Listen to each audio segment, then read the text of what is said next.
Aparentemente, descobrimos algo gigantesco e possivelmente de origem extraterrestre, enterrado a centenas de quilômetros de profundidade sob a África e o Pacífico.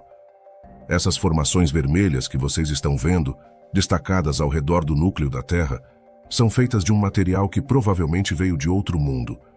Na verdade, tudo indica que são pedaços de um planeta que existiu há bilhões de anos. Mas como pedaços de outro planeta foram parar enterrados dentro da nossa Terra? Para entender isso, vamos seguir uma pista que nos leva a um evento tão violento que poderia ser descrito como um mini-apocalipse. E acima de tudo, essa história está profundamente conectada com um dos maiores mistérios da astronomia, a origem da Lua. De onde veio o nosso satélite natural? Essa pergunta fascinante já tirou o sono de muitos cientistas ao longo dos séculos. Afinal, o sistema Terra-Lua é uma verdadeira exceção no sistema solar. Enquanto Mercúrio e Vênus não possuem luas, Marte tem duas pequenas e irregulares, chamadas Phobos e Deimos. Se ignorarmos Plutão e sua grande lua Caronte, a Terra é, de longe, o único planeta rochoso com uma lua tão grande em relação ao seu próprio tamanho. A Lua possui um raio que é cerca de 1/4 do raio da Terra e uma massa que é aproximadamente 1/80 da massa do nosso planeta. Além disso, a distância entre a Terra e a Lua, considerando as proporções corretas, revela uma história violenta e surpreendente. Isso porque as leis da mecânica celeste não permitem que um sistema tão peculiar como o nosso exista sem uma razão específica.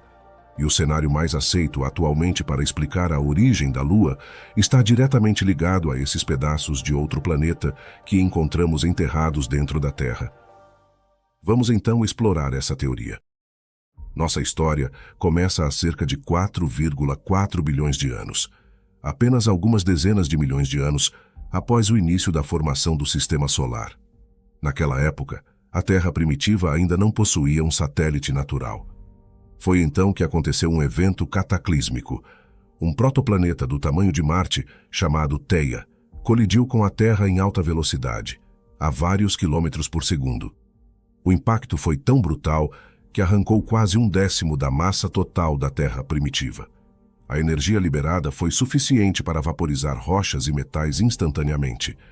Esse material, aquecido a temperaturas que chegavam a dezenas de milhares de graus, foi lançado no espaço, formando um anel de detritos incandescentes ao redor do planeta. Enquanto parte desse material caía de volta à Terra, outra parte começou a se aglomerar, e em algumas centenas de milhares de anos, esse disco de detritos deu origem à Lua. A jovem Lua, recém-formada, era coberta por um vasto oceano de magma borbulhante, com centenas de quilômetros de profundidade. Devido ao calor extremo gerado pelo impacto, essa superfície derretida permaneceu assim por quase 200 milhões de anos. Enquanto isso, a Terra também estava completamente fundida, coberta por um oceano global de lava incandescente. Foram necessários milhões de anos de resfriamento para que a superfície da Terra começasse a se solidificar, formando uma crosta rochosa que ainda era regularmente perfurada pela intensa atividade vulcânica. Esse evento colossal, onde pedaços de planetas foram quase instantaneamente vaporizados e lançados a milhares de quilômetros no espaço, provavelmente foi a última colisão colossal que ocorreu no Sistema Solar interno.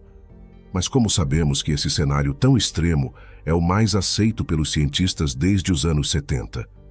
Para entender isso, precisamos olhar para outras teorias que tentaram explicar a origem da Lua e por que foram descartadas.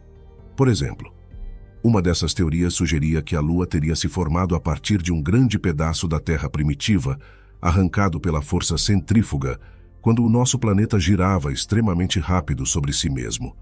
Alguns até imaginavam que o Oceano Pacífico fosse uma espécie de cicatriz deixada por esse evento. Outra hipótese dizia que a Lua poderia ter se formado sozinha, de forma independente, e depois sido capturada pelo campo gravitacional da Terra.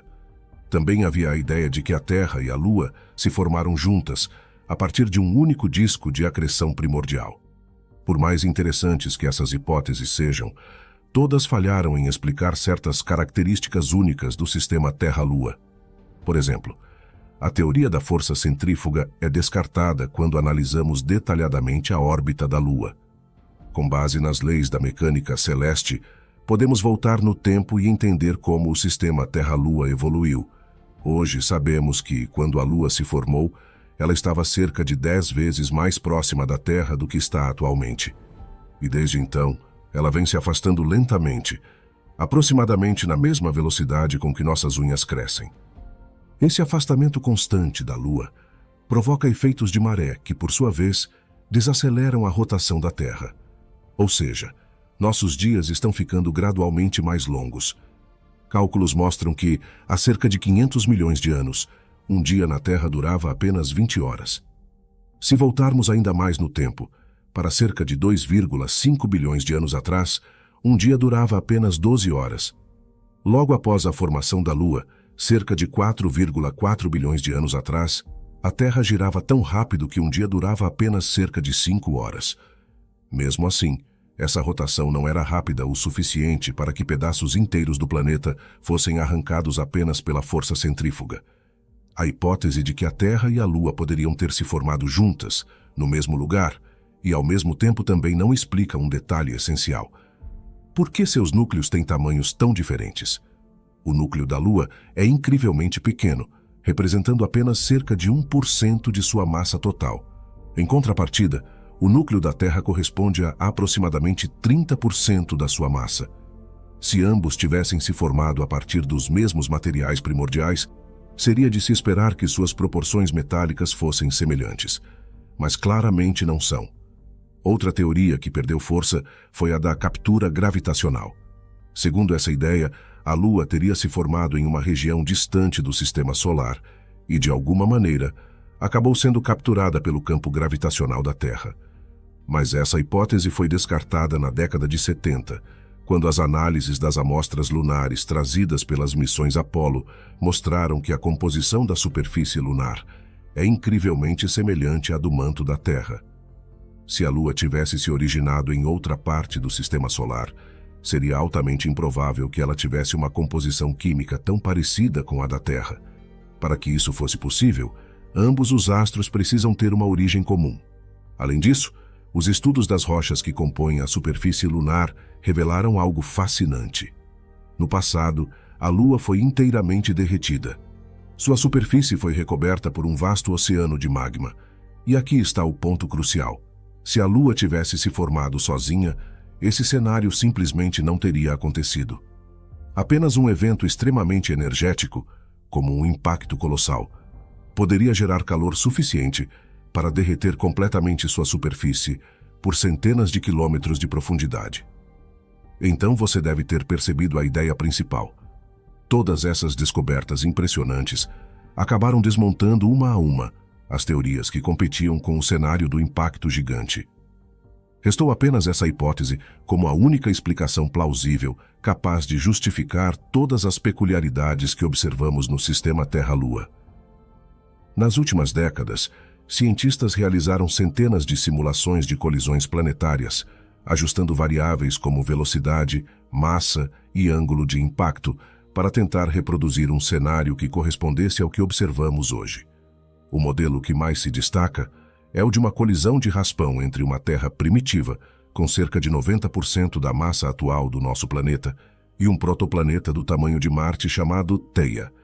Durante o impacto, o núcleo de Theia, rico em ferro, teria sido completamente absorvido pela Terra, fundindo-se ao seu núcleo e explicando por que o nosso planeta possui a maior densidade entre todos os corpos rochosos do Sistema Solar. Enquanto isso, a Lua teria se formado a partir dos detritos arrancados das camadas externas, menos metálicas e mais ricas em silicatos. Porém, existem outras teorias envolvendo colisões ainda mais brutais. Alguns modelos sugerem que o impacto poderia ter sido tão violento que ambos os corpos foram praticamente pulverizados, deixando para trás um enorme disco de detritos em alta temperatura.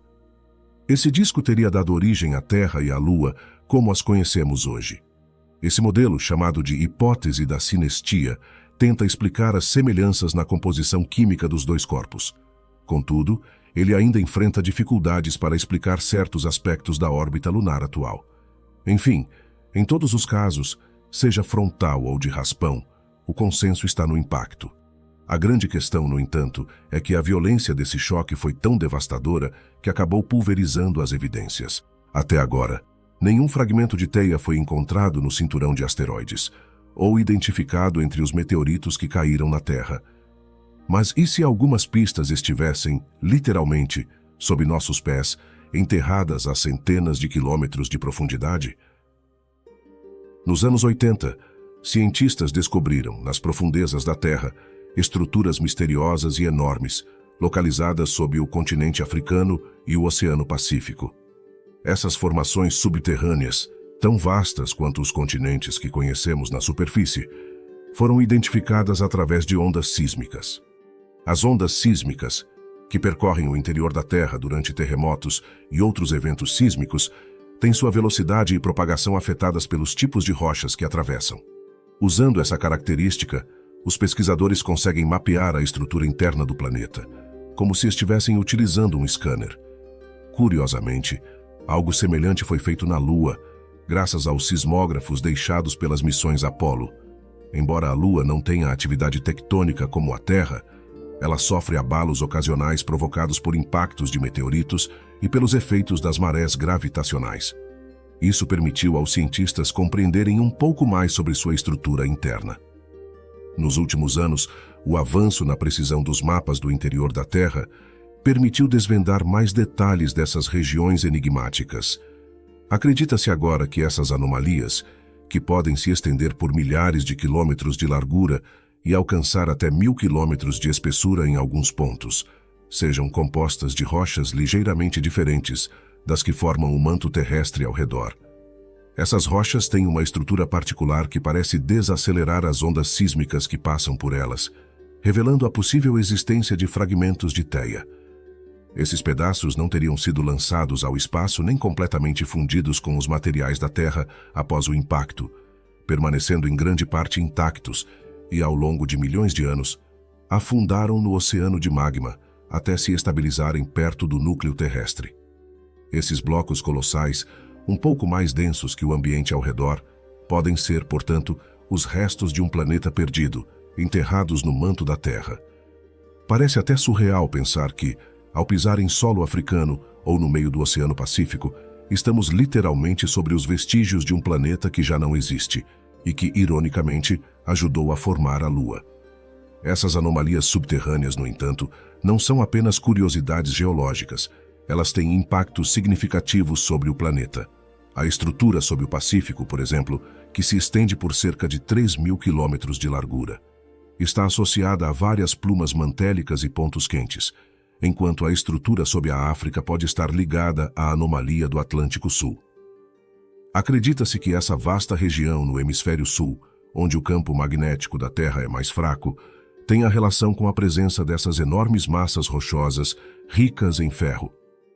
Essas concentrações de ferro acabam desviando e enfraquecendo o campo magnético, criando um ponto frágil que intriga os cientistas até hoje. Na região conhecida como Anomalia do Atlântico Sul, o número de partículas carregadas provenientes do Sol que conseguem penetrar a atmosfera e se aproximar da Terra é muito maior do que em qualquer outro lugar. Isso acontece porque o campo magnético terrestre é especialmente fraco nessa área. E esse detalhe curioso tem consequências práticas. Quando os satélites passam por essa região, incluindo o telescópio espacial Hubble, eles precisam ser desligados temporariamente ou entrar em modo de segurança. Isso porque a exposição a níveis elevados de radiação ionizante pode danificar os equipamentos sensíveis. Ou seja, toda vez que o Hubble precisa fechar os olhos durante sua travessia por essa área, pode ser por causa dos restos soterrados de um antigo planeta. Eu acho fascinante imaginar que praticamente todos os elementos que compõem o nosso mundo, e até mesmo os nossos corpos, em algum momento, estiveram imersos naquele caos primordial de calor e destruição. E há um ponto interessante sobre isso. Se o impacto que deu origem à Lua também contribuiu para modelar a Terra, ele é, em grande parte, responsável pelo fato de encontrarmos tão pouco ouro e platina na superfície do nosso planeta e no próprio solo lunar. Pois a brutalidade do impacto criou oceanos de magma profundos, o que intensificou a separação dos elementos químicos. Os chamados elementos siderófilos, aqueles que têm afinidade com o ferro, afundaram para as profundezas da Terra e da Lua, se acumulando principalmente em seus núcleos metálicos. Isso significa que quase todo o ouro que existe hoje na superfície da Terra não é original do planeta, mas sim o resultado de um bombardeamento tardio de meteoritos ricos em metais que colidiram muito tempo depois da formação da Lua. Em outras palavras, todo o ouro que a humanidade já descobriu chegou aqui, após esse evento cataclísmico. Desse caos incandescente e aparentemente instável, nasceram a Terra e a Lua, que hoje giram numa dança harmoniosa e estável. Esse equilíbrio cósmico é um exemplo de como eventos violentos e destrutivos podem dar origem a algo incrivelmente belo e funcional.